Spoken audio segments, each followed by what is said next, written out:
Gente, a gente viu nas aulas passadas, né? Na parte de vetores, anotação, operações, norma, né? E ângulo. Seguido de um exemplo bem simples, né? Tanto no R quanto apresentado no slide, né? Bom, na parte de dependência linear, que é uma propriedade que existe entre os vetores, a gente vai considerar um par de vetores, x e y, de mesma dimensão, e a gente vai considerar que eles são linearmente dependentes, se existir duas constantes C1 e C2, de acordo com esse sisteminha aí, que satisfaça essa equação. Ou seja, C1x mais C2y igual a zero. Ok? Um conjunto de vetores de, de k vetores, de x1 até xk, é de ser linearmente dependente pela mesma propriedade, pela mesma ideia. Se eu tiver um somatório de ci, xi igual a zero, ou seja, se eu tiver constantes, tá? Tais que essas constantes sejam diferentes de zero, tá? E que esse sistema resulte em zero, então esses vetores são linearmente dependentes, ok?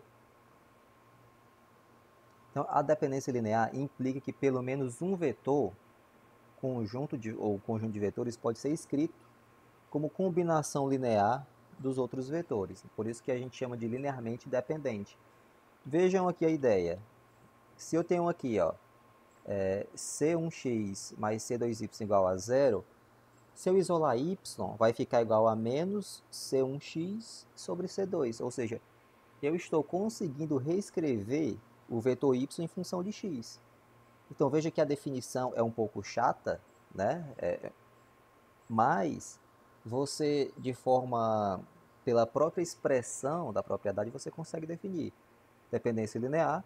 Um vetor tem dependência linear de outro vetor, ou seja, ele pode ser escrito como uma função, uma combinação linear de outro vetor ou de outros vetores, ok? Se a gente não tiver essa condição, os vetores são linearmente independentes, ou seja, ele existe sem poder ser escrito como combinação linear de nenhum outro vetor, ok? Então aqui um exemplo. Eu tenho um vetor x1, x2 e o x3. Para eu provar que eles são linearmente dependentes, eu tenho que satisfazer essa condição aí, ó, C1x1 mais C2x2 mais C3x3 igual a zero, tá? Ou seja, isso é um sistema. Se eu reescrever essa, essa própria definição na forma de um sistema de equações, eu vou ter esse formato. Ok? C1 mais C2 mais C3 igual a zero, isso já é da definição. 2C1 menos 2C3 igual a zero, e C1 menos C2 mais C3 igual a zero. É um sistema com três incógnitas. Então, eu vou ter o quê?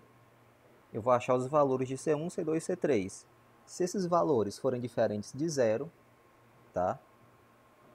E, se eles satisfizerem essa condição, então vai existir dependência linear entre esses vetores, ok? Então, você sabendo C1, C2 e C3, você vai saber quem depende de quem, ok? É só substituir nessa expressão aqui, que deu origem ao sistema de equações, ok?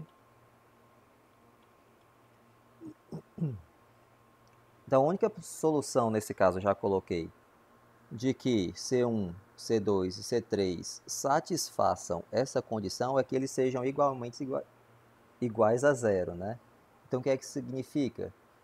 Que, né, como não existem outras soluções para C1, C2 e C3 que satisfaçam essa condição, então esses vetores x1, x2 e x3 são LI, ou seja, linearmente independentes, ou seja, nenhum depende de outro. Você não consegue escrever olhando para o vetor x1, você pega e multiplica por uma constante ou utiliza x2 e x3 para reescrever o x1. Nem você consegue reescrever o x2 através de x1 e x3, tá? Então eles são linearmente independentes, ok? Ou seja, nenhum depende de nenhum, tá certo? Eles não podem ser escritos como combinação linear de um ou de outro, de dois, ok?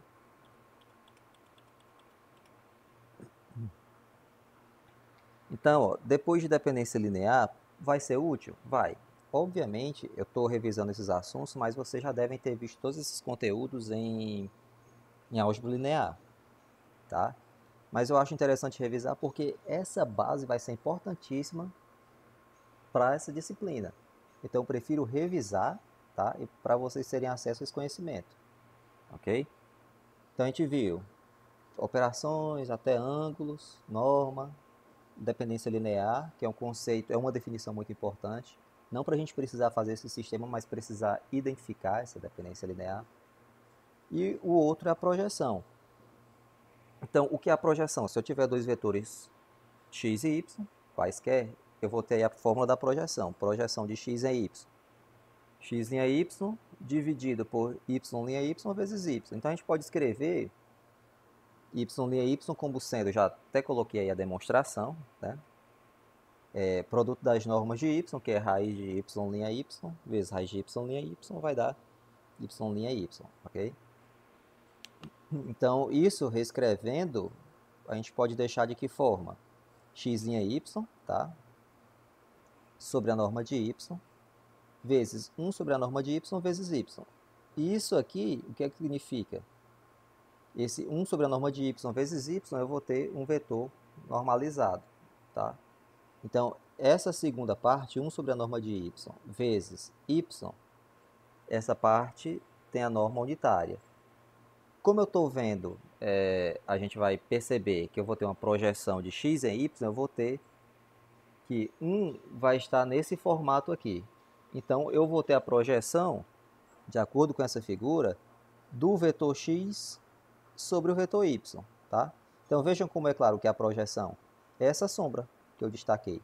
Então, tem um vetor y, um vetor x, a projeção do vetor x em y é a sombra que esse vetor x faz no vetor y, ok?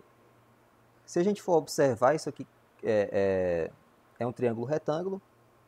Então, você pode, através do cosseno, que é o cateto adjacente sobre a hipotenusa, calcular rapidamente a norma da projeção, né? Que seria o quê? O cateto adjacente, que é a projeção que a gente tem interesse, sobre a hipotenusa, que é a norma de x. Então, você tem duas formas de fazer isso. Uma delas é essa, calculando a norma dessa projeção, tá? Que é a norma de x vezes o cosseno de θ, que é o ângulo formado entre o vetor x e o vetor y. E também a gente pode reescrever a projeção de x em y dessa forma aqui, x' y sobre y' y vezes y. Então, resumindo tudo isso, aqui até já a demonstração. A gente vai chegar, né, que justamente a projeção de x em y, né, vai ser dado por essa expressão aqui, tá? Vocês podem usar qualquer uma das três, até porque elas só vão depender de x, de y e das normas. Então, vocês tendo os dois vetores x e y, vai ser muito fácil calcular, tá? Então, tá aqui. Fórmula da projeção x em y sobre a norma de y, vezes 1 sobre a norma de y, vezes y, ok? Então, vocês podem usar qualquer uma dessas três. E a norma da projeção de y, como eu acabei de mostrar, vai ser simplesmente a norma de x vezes o cosseno, que é formado entre esses dois ângulos. Então, são definições muito simples, né? A gente vai ter a definição de vetor, de operações, ângulo, norma, projeção, dependência linear. Todas essas definições são simples, né? Então, você tendo o vetor, você consegue calcular rapidamente todas essas medidas, tá? Então, a parte de vetores, basicamente, é isso, ok? A próxima aula a gente vai ver a parte de matrizes, tá? A gente vai fazer um resumo de matrizes. Primeira operação, né? Então, quais são as operações?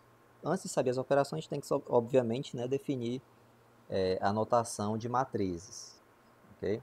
Então, o que é uma matriz? É uma estrutura retangular com N linhas e P colunas, de forma geral. A notação vai ser essa daqui, ANXP ou ANP. Sempre o primeiro índice se refere à linha e o segundo à coluna, tá? Então, aqui é um exemplo de uma matriz. Assim como o vetor, a transposta dessa matriz, eu vou inverter o I pelo J, então vai ficar IJ igual a AJI, porque a linha vira coluna.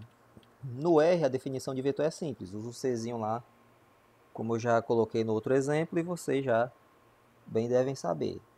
Mas matriz no R é A igual a matrix, eu defini essa matriz bem simples aí, com duas linhas, tá? E no caso aí 3 colunas. E a transposta de A tá aí, tá? É só utilizar o T e o A matriz A que eu já defini antes, em colchetes, ou em parênteses, ok? Então tá aí a matriz A e a transposta, tanto a definição do R como a transposta dela, ok? Assim como nos vetores, uma matriz pode ser multiplicada por uma constante, então é basicamente a mesma ideia. Uma constante vezes a matriz, eu vou multiplicar todos os elementos, todos os A e J dessa matriz por essa constante, ok? É a operação mais simples. Se eu tiver soma entre matrizes, eu vou ter que ter duas matrizes de mesma dimensão. Então, assim como vetores, eu tenho que somar vetores de mesma dimensão, matrizes da mesma forma, eu tenho que somar duas matrizes com a mesma dimensão. Tá aqui o exemplo, ANP e BNP. A matriz de soma dessa A com essa B vai ser uma matriz resultante AB, né, em que eu vou somar os elementos I e J dessas duas matrizes. Então, aqui, o elemento 1, 1. Então, vai ser o quê? A1 mais B1, até o ANP mais BNP. Então, somo elemento a elemento, ok? Então, tudo isso vocês sabem. Eu coloquei um exemplozinho aí, matriz A, matriz B, 3 vezes a matriz A, somei as duas, tá aqui. Então, bem simples no R, né? Então, vocês podem testar esses comandos, eu até recomendo que vocês testem, porque vai ser útil para vocês assimilarem o conhecimento e para o resto da disciplina, que vocês vão depender desses comandos. Alguns comandos a gente tem que utilizar essas definições aí e esses comandos, ok? Então, é só vocês pegarem, copiarem, colarem do material e testarem no R, tá? Não deixa de fazer, que é importante para todos. Depois da soma, multiplicação, então duas matrizes podem ser multiplicadas, mas... Primeiro, eu vou ter que ter o número de colunas da matriz que está pré-multiplicando igual ao número de linhas da matriz que está depois, né? Então, no caso, eu coloquei ANK, BKP. Então, a matriz resultante ela vai pegar os extremos. Então, vai ser uma matriz, digamos, C, N, P. N por P, tá? Então, como é que é feito esse produto AB? Tá aí, a matriz resultante AB vai ter dimensão N por P. E eu vou ter aqui, ó, esse primeiro elemento da matriz AB vai ser dado pelo quê? Produto da primeira linha da primeira matriz vezes a primeira coluna da segunda matriz. Esse elemento aqui, que é o A12, vai ser a primeira linha da matriz A vezes a segunda coluna da matriz B e assim sucessivamente. Então, você vai pegar sempre a iésima linha da primeira matriz, a matriz à esquerda, vezes a jésima coluna da matriz à direita, ok? Eu acho que isso não é novidade para vocês, mas é importante falar e colocar essa notação para vocês terem acesso, né, no material. Lembrando que a matriz resultante AB é diferente da matriz resultante BA. Às vezes o produto nem é possível. Então, como eu falei, na matriz da esquerda você tem que ter o número de colunas igual ao número de linhas da matriz da direita, né? Então, o que acontece? Se eu tiver AB possível, às vezes BA não é, só se a matriz for quadrada. Então, tiver linhas e colunas iguais nas duas. Mas se isso não acontecer, não vai ser possível, tá? Justamente porque essas dimensões P e N são diferentes, tá? No R, todos os exemplos eu fiz no R, né, para vocês terem acesso. Então, eu vou ter aqui a matriz A definida dessa forma, um vetor B, um vetor C, D. Aí aqui eu vou ter a operação matricial. Ó. Na operação com escalares, o símbolo é o asterisco. Se eu estiver multiplicando matrizes, eu vou ter que utilizar essa notação aí. porcentagem, asterisco, porcentagem, dígitos matriz. Então, essa primeira aqui vai ser A vezes o vetor B, matriz A vezes o vetor B, ok? Então, está aí o resultado da matriz de dimensão, um vetor de dimensão 2, uma matriz de dimensão 2, B vezes a transposta de C, transposta de B vezes C, vai dar um escalar. E aqui, ó, transposta de D vezes A vezes o vetor B. Então, vai dar aqui um escalar, ok? Então, tá aí uns exemplos para vocês verem as situações em que eu posso ter produto de matriz com vetor, matriz com matriz, vetor com vetor, vetor com escalar, matriz com escalar. Tudo isso é possível contanto que a gente consiga seguir as definições já desses conteúdos, né, de matrizes e de vetores, ok? Então vejam que quando eu tenho aqui o resultado que é um escalar, por exemplo, essa situação aqui, transposta de B vezes C, né, eu vou ter um resultado que vai ser um escalar, ou seja, eu vou ter uma matriz linha multiplicando o vetor coluna. Então vai ser a soma desses produtos relacionados às posições, ok? Então seria BI com CI mais BJ com CJ, ou B1 com C1, B2 C2. Então no final você teria essa soma desses produtos que daria simplesmente no escalar, tá? Mas eu acho que isso é tranquilo para todo mundo. Matrizes quadradas, o que são matrizes quadradas? Alguns conceitos importantes para vocês, que vocês vão precisar, que vocês vão ter que já entrar nos conteúdos sabendo dessas definições. A matriz quadrada é um desses conceitos, né? O que é uma matriz quadrada? Tem um número de linhas igual ao número de colunas. A notação vai ser simplesmente a n.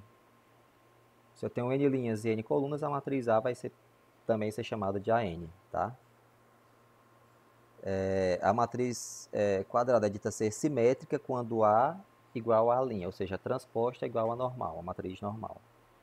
Ou seja, se você tiver na diagonal principal os elementos, é como se essa diagonal principal fosse um espelho, e a JI igual a IJ, ok? Então, se você trocar a IJ e a JI, se você tiver a transposta da matriz, a matriz vai ser exatamente a mesma, ok? Então, isso é uma matriz simétrica. Exemplo importante de uma matriz quadrada e simétrica na estatística. Matriz de variância covariância, matriz de correlação. Ó, certo? O produto de duas matrizes A e B, quadradas de mesma dimensão, é definido e existe, mas é diferente. Tá? Então, por exemplo, AB igual a BA. É diferente de BA, ou seja, o produto vai existir, lógico, porque eles vão ter as mesmas dimensões, supondo que A e B tenham dimensão n, n por n, né? Mas o resultado vai ser diferente. Então, a matriz resultante AB vai ser diferente da matriz resultante BA, ok?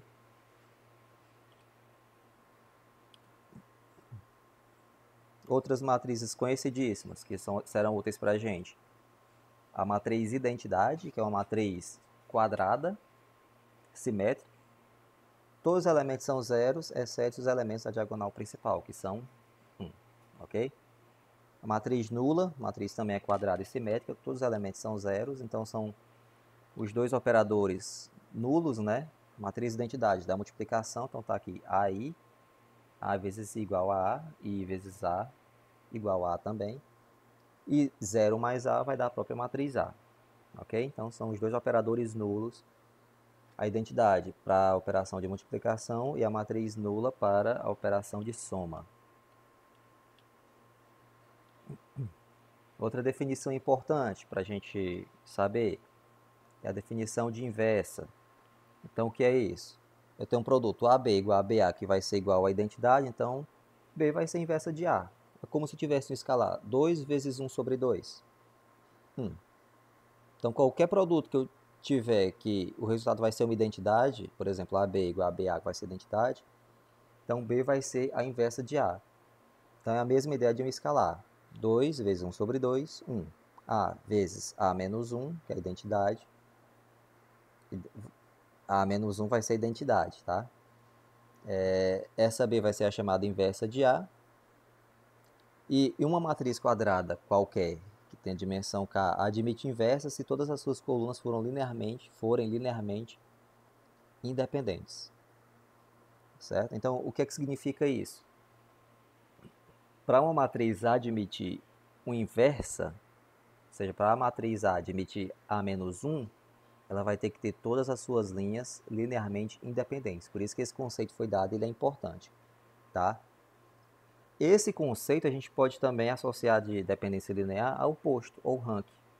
Então, o posto de uma matriz A ou rank de uma matriz A vai ser o número de linhas ou colunas linearmente independentes, tá? Então, se a gente souber as que são independentes, a gente sabe as que não são, né? A gente não vai dizer essa depende dessa, não. Se tiver uma matriz de dimensão 10 e o posto dela for 9, então ela vai ter 9 linhas linearmente independentes e, consequentemente, uma que depende de uma combinação linear das demais, ok? Tem lógica isso? Tem lógica, porque quando você vai calcular a inversa, lá do ensino médio de vocês, mas ainda mais distante do meu, você tem que fazer 1 sobre o determinante vezes a matriz dos cofatores, é uma das formas. Se o determinante, se a matriz tiver dependência linear, esse determinante ele não vai ser possível. Aí vai dar uma inconsistência matemática e ela não vai admitir inversa, tá? Então por isso que para admitir inversa tem que ter dependência linear em todas as suas colunas e ou linhas. No R, eu vou ter essa matriz aí que eu defini, né? Um pacote contém esse posto, se você quiser identificar o posto de uma matriz, vai ser esse fbasics, que vai ter esse comando rk. Então você tem a matriz, você define a matriz A, né? E testa no comando. Então no caso aí até tem vai ser A maiúsculo, né? Mas deu certo, tá? Vocês definem a matriz, em vez de RK no finalzinho de A minúsculo, vocês colocam A maiúsculo. Então, mas é só para vocês terem acesso a essa informação. Se quiserem calcular o número de linhas linearmente independentes, use esse comando RK que vem desse pacote fbasics, ok? Então tá aí os comandos para vocês testarem. Outra forma de calcular o posto tem essa função aí que eu já desenvolvi, tá? Então a gente chama de função posto, que eu vou ter o produto dessas matrizes, depois calculo os autovalores e autovetores, que eu não gosto nem de falar, coloco, porque autovalores e autovetores a gente vai ver mais na frente, tá? Mas tá aí. Então tem a matriz A, o posto de A3, tá? Então é outra opção para vocês, mas obviamente o comando RK é mais simples, né? Então, ó, como eu falei, se o posto de A, que é o rank, for completo, que é só um conceito simples do que é um posto completo, todas as linhas, colunas são linearmente independentes. Então, ó, A não é singular. Por que não é singular? Parece ser complexo, mas não é. Todas as linhas dessa matriz A são linearmente independentes.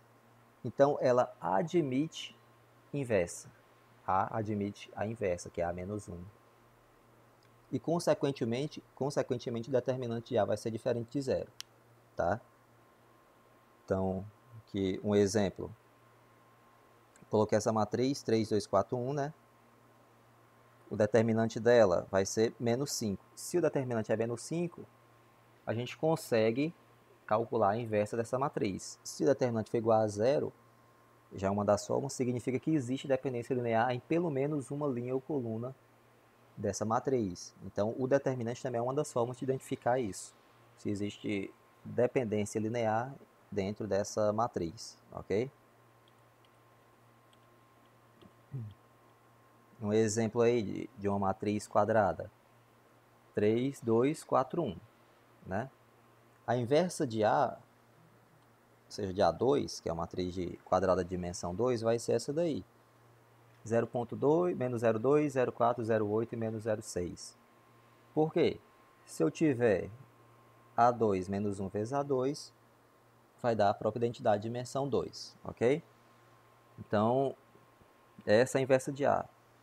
Para eu obter esses valores, eu posso fazer esse sistema aqui, como eu estou mostrando para vocês, C1 vezes 3, 4, mais C2 vezes 2, 1, que são as duas colunas da matriz A, então eu estou verificando se tem independência linear, né?